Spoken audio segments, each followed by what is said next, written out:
সাতক্ষীরার কলারোয়া উপজেলায় বুশরা সার্বিক গ্রাম উন্নয়ন সমবায় সমিতি লিমিটেডের বিরুদ্ধে প্রায় ৫৩ কোটি টাকা আত্মসাতের অভিযোগে মানববন্ধন ও সংবাদ সম্মেলন অনুষ্ঠিত হয়েছে।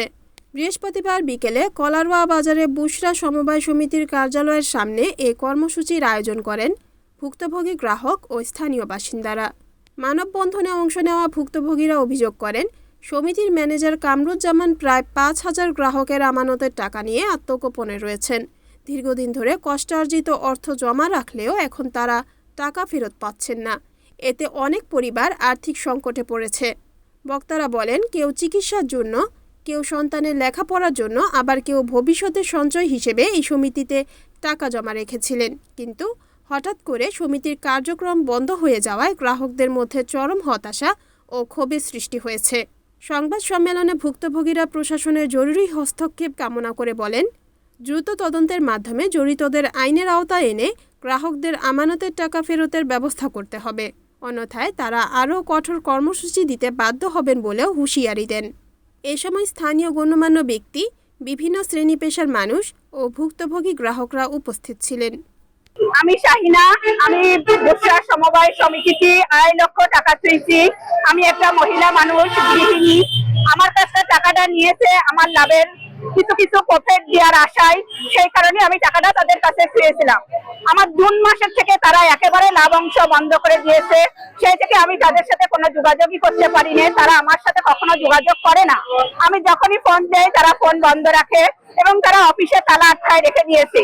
তারা আমাদের বলে, আপনি জমি নেন, তাদের জমির যদি ১ লাখ টাকা শতাংশ থেকে থাকে, তারা আমার বলতে চাচ্ছে ৫ লাখ টাকা শতাংশ নিতে। আমার ২.৫ লক্ষ টাকা, আমার কতটুকু জমি হবে? এতটুকু জমি নিয়ে আমি কি করব? তাদের কাছ থেকে আমার কিছুই করণীয় নেই। এবং যে আমি কলরাইন মানুষ হয়ে যদি আমি সাতক্ষীরায় অতটুকু জায়গা নেই, অতটুকু জায়গায় আমি কি করব? অতটুকু জায়গায় আমার কিছুই করণীয় নেই। এবং আমার বাসার থেকে অনেকে চাপ দিচ্ছে যে ওখানে তুমি টাকা তুলে এসেছো, সে টাকা তুলে নিয়ে আসো। আমি গৃহিণী মানুষ, সে টাকা কিভাবে উঠাবো?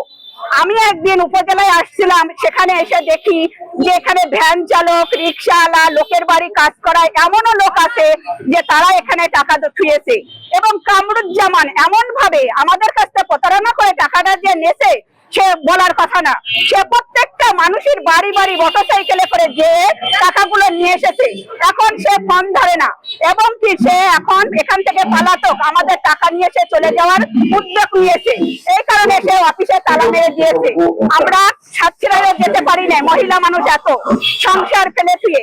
এখন আপনাদের কাছে আমার আকুল আবেদন যে আমরা এই মানববন্ধনে নামিয়েছি যেন আমরা মহিলা মানুষ এই টাকাটা আপনাদের কাছে চাই। শুধু আমার টাকা না, আমি প্রত্যেকটা মানুষের টাকা আপনাদের কাছে দাবি করছি। আমার নাম সেলিনা খাতুন। আমি বুশরা কোম্পানির এই ৫ বছর ধরে ৭ লক্ষ টাকা আমার বুশরা কোম্পানির ম্যানেজার কামরুজ্জামানের কাছে রাখা হয়েছিল। বেশি টাকার লোভ দেখায় আমার আত্মীয় স্বজনও ছিল অনেকগুলো, তাদেরও অনেক টাকা আছে, কারোর ১৫ লক্ষ, কারোর ২০ লক্ষ, এরকম সবাই টাকা রাখছিল। আত্মীয় স্বজনের মাধ্যমে আমিও টাকাগুলো রাখছিলাম। এখন তারা সবাই যা সেই অফিস বন্ধ করে পলাতক। এখন মাঝে মধ্যে ফোন দিলে ম্যানেজার বলে যে আপনার টাকা জুন জুলাইতে পাবেন, আপনারা যত গ্রাহক আছে অল্প অল্প করে টাকা আমরা জুন জুলাইতে দিয়ে দেবো। এখন হচ্ছে ম্যানেজার ফোন দিয়ে ইতিমধ্যে ফোন দিলে বলে যে এখন আপনাদের টাকা দিতে পারবো না, কোম্পানি টাকা দিচ্ছে না, আমরা কি করতে পারি? আমরা বললাম যে আপনাদের দেখি আমরা ফোন দিছি, আপনার হাতে টাকা দিছি, আপনার কাছ থেকে টাকা নেব, আপনি কোথা থেকে দেবেন জানি না। তখন বলে ম্যানেজার বলে তাহলে আপনাদের জমি নিতে হবে, কিন্তু আমাদের ২ টাকা আছে ব্যাংকে, আমরা ৫ টাকার জমি কিভাবে নেব? এটা তো আমরা নিতে পারবো না। সেসব জমির কোনো রাস্তাঘাট নেই, গর্ত, সেসব জমি নিয়ে কি করবো? আমরা কলারোয়া থানার বাসিন্দা, আমরা সাতক্ষীরা জমি নিয়ে কোনো আমাদের প্রয়োজন নেই। এখন আমাদের মানববন্ধনে একটাই দাবি, যেন আমাদের যে টাকা আমরা গ্রাহকরা দিছি সেই টাকাটাই যেন আমরা পাই। আশা করি আপনাদের কাছে এটা আমাদের টাকাটা আপনারা আদায় করে দেন। আমার কামরুজ্জামান টাকা পাওয়া নিয়েছে ৭.৫ লাখ টাকা। বাড়ি গিয়ে এরকম কত ভাবে লাভ দোকান, এই দোকান, ওই দোকান করি, আমি তুমি কোনো টাকা মাইজ যাবে না। আমার এই সরকারের কাছে আবেদন, এই সরকারের কাছে আমাদের আবেদন, আমরা যাতে টাকাটা পাই সেই সুব্যবস্থা আমার সরকার, বর্তমান সরকার করে। এটা আমাদের আকুল আবেদন। গরিব মানুষ, অসহায় মানুষ, রক্ত ঘামানোর টাকা এরা এইভাবে নিয়ে সব তার সেই মতন মানে মজা লুটে বিভিন্ন জায়গায় তারা লুকায় আছে। এই সরকারের কাছে আবেদন, যেভাবে হোক তাদেরকে ধরে আটকে তাদেরকে আমাদেরকে যাতে টাকা সরকার করে, এটা আমাদের সরকারের কাছে আবেদন। আমরা বুশরা সমিতির সদস্য, আমরা ১০০ জনের মতন এই জায়গায় হাজির হয়েছি।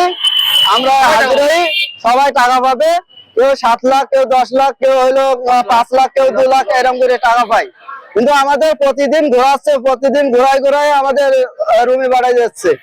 আবার সাতক্ষীরা অফিসে গেলে আমাদের সে জায়গাতেও আরেস্ট করে পাঠাই যাচ্ছে যে আজকের জমি দেখাচ্ছে, যে জায়গায় 1 লাখ টাকা শতক সেই জায়গায় আমাদের 9 লাখ 5 লাখ টাকা শতকে জমি দিচ্ছে, কিন্তু সেই দিচ্ছে আমাদের ঘোরায় আমাদের আবার রুমে পাঠাই যাচ্ছে।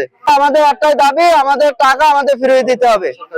আমাদের তারেক রহমানের কাছে আমাদের দাবি যে আমাদের টাকাটা শীঘ্র আমাদের জন্য ফিরাই দেয়। আমাদের বাসায় গিয়ে এক ভাব বলিতে হলো টাকা হলো এত লাভ দেবো, অত লাভ দেবো, আমরা কোনো সময় যাবো না এখান থেকে, আমাদের টাকা দাও, এতে এই হবে। এবার যখন চলে গেছে আমরা টাকা পাচ্ছি, তা বলছি কি আজ না কাল না পরশু দিনই করতে এই ডেট। এবার বলছে জমি দেবো, জমি আমাদের দেখছে না। এদিক হলো আজ ডেট কাল ডেট বলছে, এবার জানুয়ারি মাসের ডেট নিচ্ছে, একবার বলছে জমি, একবার বলছে টাকা। এই করি হলো আমাদের এইভাবে চালাচ্ছে। আমাকে খুব কষ্টের টাকা, আমরা তিল করে গুছাই এইভাবে এই পর্যন্ত আইছি, কিন্তু আমাদের কোনো টাকা আমাদের দিচ্ছে না। বলছি আমাদের এই টাকার জন্য আমাদের বাড়িতে বের করে দিচ্ছে আমার স্বামীরা, তা হচ্ছে কোন জায়গা কোনো লাইনে আমাদের টাকা বের করার। আমরা আপনাদের কাছে, আপনাদের সরকার কাছে দাবি আমাদের টাকাটা ফিরাই চাই, যেন দেয় নাই। আমরা থাকতে শ্বশুর বাড়ি স্বামীর জন্য নিজে চুরি করে দিয়েছি, আমরা কত খাতা সেলাই করি, কত কষ্ট করি আমরা দিচ্ছি। আরো শ্বশুর বাড়ি আমাদের বললো কি যে না মামি দাও কোনো যাবে না, আমি তো তোমার রয়েছি, আমি টাকা তোমার বুঝিয়ে দেবো বলি আমাদের কাছে টাকা নিয়েছে। তা আমাদের স্বামীরা তো আমাকে বাঁচাচ্ছে না, টাকা নিয়েই শোনাই, মানে বাড়িতে বের করে দেবো, জায়গা দেবো না। অফিস থেকে হাজার লোক প্রতিদিন আসে, নিয়ত আসে, এখানে সবাই ফিরে যায়। এমনকি শুনেছি এখানে ঘর ভাড়াও বাকি আছে 1 বছরের। তিনি একজন বদমায়েশ এবং তার দুশ্চরিত্র মানুষের টাকা নিয়ে চেয়ারম্যান সাহেব বলেছে যে কামরুজ্জামান কমিশন খাই, সে কমিশন খাইয়ে টাকা পয়সা সব শোধ হয়ে গেছে, কলোরার টাকা, সে কমিশন খাইয়ে আমাদের টাকাগুলো এভাবে পথে উঠাই ফেলাইছে। এখন এই সাধারণ মানুষের কি হবে? আমি আইনগত ব্যবস্থা চাই এবং প্রশাসনকে দৃষ্টি আকর্ষণ করছি, এই বুশরা গ্রুপে যতজন চাকরি করে এদেরকে আইনের আওতায় এনে জনসাধারণের টাকাটা বুঝে দেওয়ার জন্য। Report Abdur Rashid, NN TV, Satkhira.